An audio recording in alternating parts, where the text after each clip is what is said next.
राधा स्वामी। मेरे सतगुरु के प्यारे प्रेमियों, आज दिनांक 15 नवंबर सन 2024 ईस्वी की प्रातः आपके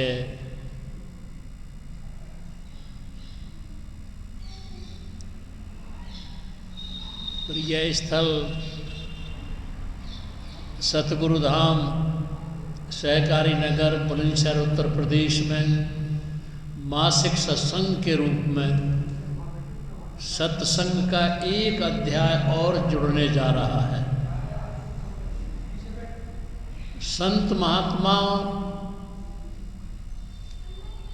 की अपने समय के प्रत्येक व्यक्ति के लिए एक ही उपदेश ना रही है, आत्मा परमात्मा में विलय हो, आत्मा जहाँ से आई है उसी में स्थित हो। यही उनका युग युगों से उद्देश्य रहा है। जो अपने शरीर, इंद्रियों, वासनाओं और अपने सारी आशाओं से ऊपर उठकर परमात्मा में स्थित हो जाते हैं, सतगुरु के माध्यम से जो उनका मूल स्रोत है सचखंड नामी धाम, उसमें पहुंच जाते हैं, तो वह जीव के कल्याणों के लिए पृथ्वी पर अवतरित होते रहते हैं, आते रहते हैं और अपना जन जागरण करते रहते हैं। जन जागरण करने में चूँकि ये यहाँ सचखंड नामी धाम से नीचे काल माया की दुनिया है, तो काल माया की दुनिया के अनुसार भी उनको जीवन तो जीना होता ही है, लेकिन राहुल सांकृत्यायन जिनका दर्शन दिग्दर्शन ग्रंथ बड़ा विदेशों में भी प्रसिद्ध हुआ, उन्होंने बुद्धचर्या में लिखा है कि जब भगवान बुद्ध इस दुनिया में आ रहे थे तो उन्होंने अपने आने से पहले, वो क्षत्रिय वंश के थे, अपना वंश, अपने माता पिता, अपना क्षेत्र भी अपने आप चुना था। समझ रहे मेरी बात को? जब संत महापुरुष इस दुनिया में अवतरित होते हैं, वह काल माया की दुनिया की नियमावली, उनके नियमों का पालन तो करते ही हैं, लेकिन कुछ वह अपने अनुकूल भी निश्चित करते हैं। मुझे किस घर में जाना है, किस वंश में जाना है, किस क्षेत्र में जाना है, ये सब तय करते हैं। तो भगवान बुद्ध ने शुद्धोदन के यहाँ कपिलवस्तु में क्षत्रिय वंश, शाक्य वंश में जन्म लिया, अवतरित हुए, और जब वो अवतरित होकर के घर को त्याग कर, यशोधरा राहुल को त्याग कर गया में बोधि वृक्ष के नीचे ध्यानस्थ हुए और निर्वाण पद को प्राप्त हुए, तब वह संसार में अपना कार्य करने के लिए जिस उद्देश्य से आए थे उसके लिए चले। वह बुझे हुए चिरागों को जला रहे थे, जो चिराग में चिराग थे, जो दिए थे, उनमें तेल भी था, बाती भी थी, लेकिन उन तेल और बाती के दियों को कोई जलती हुई रोशनी, जलती हुई ज्योति नहीं मिलेगी, तो वो बुझे के बुझे चिराग थे। तो वह तेल बाती वाले दियों को भी प्रज्वलित कर रहे थे, और जिन बाती तेल जिन दियों में नहीं था, उनमें वो तेल और बाती का भी पूर्ति कर रहे थे, ताकि वो भी जले, वो भी दीप जल जाए। वो अमावस्या को पूर्णिमा बनाने में लगे थे। वो अज्ञान के अंधकार को मिटाकर निर्वाण के प्रकाश में लाने में लगे हुए थे। वे लोगों के मनों को बदल रहे थे, लोगों के विचारों को बदल रहे थे, लोगों के क्रियाकर्म कांडों को बदल रहे थे, मान्यताओं को बदल रहे थे, वह लोगों की धारणाओं को बदल रहे थे। वो लोगों के जो कुछ भी पूर्व पहले कुछ ऐसी बातें थी जो खंडन योग्य थी, उनको बदल रहे थे। वो सात दुनिया का बदलने में लगे हुए थे, और उसी हृदयों को बदलने में, विचारों को बदलने में, आचरणों को बदलने में, कर्म कांडों को बदलने में, नीतियों को बदलने में, धारणाओं को बदलने में लगे हुए थे। बुझे हुए चिरागों को जलाने में लगे हुए थे। वो एक दीपमाला दिवाली बनाने में लगे हुए थे, अमावस्या को दिवाली में बदलने में लगे हुए थे। उसी दौरान उनकी जिंदगी में एक अंगुलीमाल आया, और अंगुलीमाल का पहला नाम लोहित पाणी था। उसके पिता का नाम आर्य गार्ग था, उसकी माता का नाम मैत्राणी था, और वो संभ्रांत परिवार में लोहित पाणी ने जन्म लिया। माता पिता ने उस समय के तक्षशिला विद्यापीठ में उसे विद्या अध्ययन करने के लिए पहुंचाया।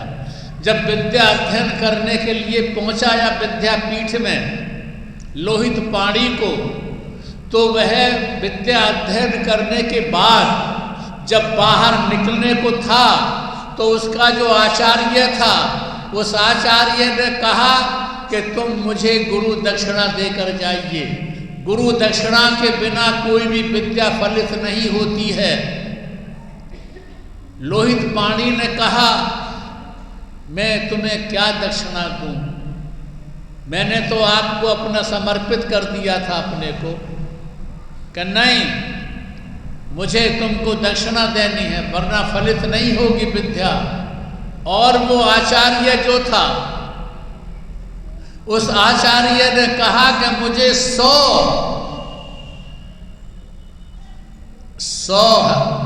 सिर चाहिए। 100 आदमियों का कत्ल करो। 100 आदमियों का कत्ल करोगे मेरे कहने से, तब तुमको ये विद्या फलित होगी। वह अहिंसक था। लोहित पाणी अहिंसक आदमी था। विद्या अध्ययन करने के लिए चरम पर पहुंचना चाहता था, लेकिन उस आचार्य ने उस अहिंसक को हिंसक हत्यारा बना दिया। आज के जो शिक्षण संस्थान हैं, ये मनुष्य को यंत्र बना रहे हैं, मशीन बना रहे हैं। शिक्षण संस्थान, विद्यापीठ मनुष्य को मशीन बना रहे हैं। कोई चौकीदार यंत्र बना देता है, किसी को थानेदार यंत्र बना देता है, मशीन बना देता है, किसी को तहसीलदार मशीन बना देता है, किसी को जिलेदार मशीन बना देता है, किसी को इंजीनियर मशीन बना देता है, किसी को डॉक्टर मशीन बना देता है, किसी को कितने ही मशीन बना देता है। और वो आदमी इन विद्यापीठों में जाता, मशीन बनने के लिए जाता है, मशीन बन करके जिंदगी भर उसी काम को करता रहता है, कागज घसीटता रहता है, वो काम करता, वो एक मशीन बन गया है। लेकिन संतों का काम मनुष्य को मशीन बनाना नहीं है, उसे मनुष्यत्व से देवत्व की ओर ले जाना होता है, उसे जड़त्व से चेतन की और आत्म तत्व की ओर ले जाना होता है, उसे पृथ्वी से आसमान की ओर ले जाना होता है, उसे मन बुद्धि, विचार, इंद्रियों के तल से ऊपर उठाकर परमात्मा के सचखंड नामी धाम में ले जाने का होता है। वो मनुष्यत्व से देवत्व पर स्थित करता है, वो सत्तत्व पर स्थित करता है, वो आत्मत्व पर जड़त्व से उठाकर आत्मत्व स्थित करता है। यानी हमने कहीं लिखा है कि संतों के कारखाने में इंसान बनाए जाते हैं, वहाँ इंसान बनाए जाते हैं। दुनिया के शिक्षण संस्थान मशीन बनाते हैं आदमी को, मशीन पूरी जिंदगी मशीन बना देते हैं, बदलते रहते हैं, लेकिन संतों के कारखाने में इंसान बनाया जाता है और इंसान से फिर देवता बनाया जाता है, फिर परमात्मा के लोक में स्थित कर दिया जाता है। तो भगवान बुद्ध भी देवत्व पर स्थित कर रहे थे, मनुष्यत्व पर स्थित कर रहे थे, बदल रहे थे, मनों को बदल रहे थे, विद्याओं को बदल रहे थे, शिक्षाओं को बदल रहे थे, कर्म कांडों को बदल रहे थे, मान्यताओं को, धारणा को, विश्वासों को बदल रहे थे। उसी दौर में जब वो अंगुलीमाल लोहित पाणी हत्या करता था, आचार्य के कहने से हत्यारा बन गया, हत्या करता था। 100 हत्याएं करनी बताई थी आचार्य ने दक्षिणा में। भूल न जाऊं, हत्या करता था, एक अंगुली काटता था, उस अंगुली की माला में पिरो लेता था, उसका नाम अंगुलीमाल बन गया। अंगुलियों की माला पहनने वाला अंगुलीमाल बन गया। लोहित पाणी जो विद्याध्ययन करने के लिए गया था, आचार्य ने उसको हत्यारा बना दिया और वो हत्या करता था और उस आदमी की एक उंगली काट करके उसकी माला में पिरो लेता था। अंगुलीमाल नाम बन गया। प्रसेनजित राजा था उस समय पर। प्रसेनजित के राज्य में अंगुलीमाल रहता था। लोग भयभीत थे, इकला दुकला आदमी उसकी वजह से निकलता नहीं था, समूह के साथ निकलते थे, डरते थे। प्रसेनजित राजा खुद डरता था अंगुलीमाल से, क्योंकि वो हिंसक बन चुका था। उसी दौरान सिरावस्ती से भगवान बुद्ध अपनी मस्ती में अपनी उपदेशना को बखेरने के लिए जा रहे थे। जब वह जा रहे थे, प्रसेनजित के राज्य से गुजर रहे थे, अंगुलीमाल भी उसी रास्ते पर रहता था। गांव के लोगों ने भगवान बुद्ध से मना किया, उधर मत जाओ, उधर अंगुलीमाल रहता है, हिंसक रहता है, हत्यारा रहता है, तो उधर मत जाओ। लेकिन भगवान बुद्ध चलते रहे अपनी चाल में। जब चलते रहे तो अंगुलीमाल मिला और उसने कहा रुको। भगवान बुद्ध को रोकने के लिए उसने कहा रुको। तो भगवान बुद्ध ने एक बात कही थी, मैं तो रुक गया, मैं असंयम से, मैं अधर्म से, मैं अनीति से, मैं हिंसाओं से, मैं पाखंडों से रुक गया हूं, ठहर गया हूं, तू भी ठहर जा। भगवान बुद्ध ने कहा मैं असंयम से, हिंसा से, अधर्म से, अनीति से ठहर गया हूं, तू भी ठहर जा। भगवान बुद्ध के इसी वाक्य ने अंगुलीमाल को झकझोर दिया। झकझोरने के बाद में वो एकदम फिर, क्योंकि विद्या अध्ययन कर चुका था, वो तो एक आचार्य ने उसको हत्यारा बना दिया था, समझ गया। फिर भगवान बुद्ध ने कहा ठहर गया है। मनुष्य को ठहरना बहुत मुश्किल है। आज जा रहा है बेहोशी की यात्रा करते करते आदमी, पता नहीं किधर जा रहा है, अधर्म की ओर जा रहा है, अज्ञान की ओर जा रहा है, अनीति की ओर जा रहा है, नरक की ओर जा रहा है, दुखों की ओर जा रहा है, कलेशों की ओर जा रहा है, छोटे दर्जे की योनियों की ओर जा रहा है। किधर जा रहा है उसे बेहोशी में कोई पता नहीं है, कदम ठहर नहीं पाता है, कितने ही लोग शराब में, मांस में, व्यभिचार में इतने आगे बढ़ जाते हैं कि संत महात्मा चिल्लाते रहते हैं, चीखते रहते हैं, लेकिन उनकी आवाज़ को अनसुनी करके अपना बेहोशी के रास्ते पर बढ़ते चले जाते हैं।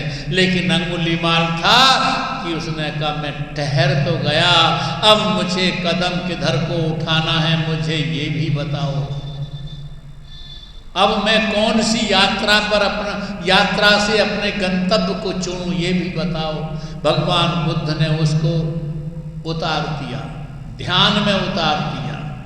और जब ध्यान में उतर जाता है आदमी, जैसे भगवान बुद्ध आमार कालार के शिष्य थे, सांख्य शास्त्र का विशेषज्ञ था आमार कालार। सांख्य शास्त्र को छोड़ने के बाद भी उनको तृप्ति न हुई, तो फिर जो ज्ञान से संतुष्ट नहीं होता है, ज्ञान से तृप्ति नहीं होती, वो ध्यान से होती है।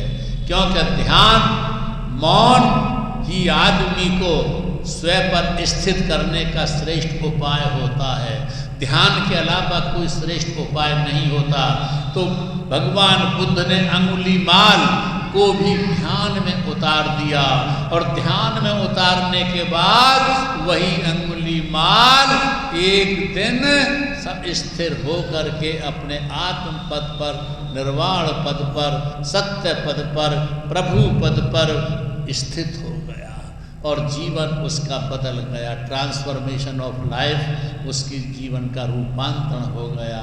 और वो भी एक बुझा हुआ चिराग, जिसमें तेल भी नहीं था, जिसमें बाती भी नहीं थी, भगवान बुद्ध की ज्योति से ज्योतिर्मय हुआ। आप और हम इस दुनिया में आ गए हैं। तुम्हारे भी प्रारब्ध कर्म, तुम्हारे भी भक्ति भरे संस्कार, तुम्हारी भी भक्ति, तुम्हारी भी प्रेम, तुम्हारी भी साधना, तुम्हारी भी जिज्ञासा, तुम्हारी भी आस्था तुमको सत्संग तक ले आई है।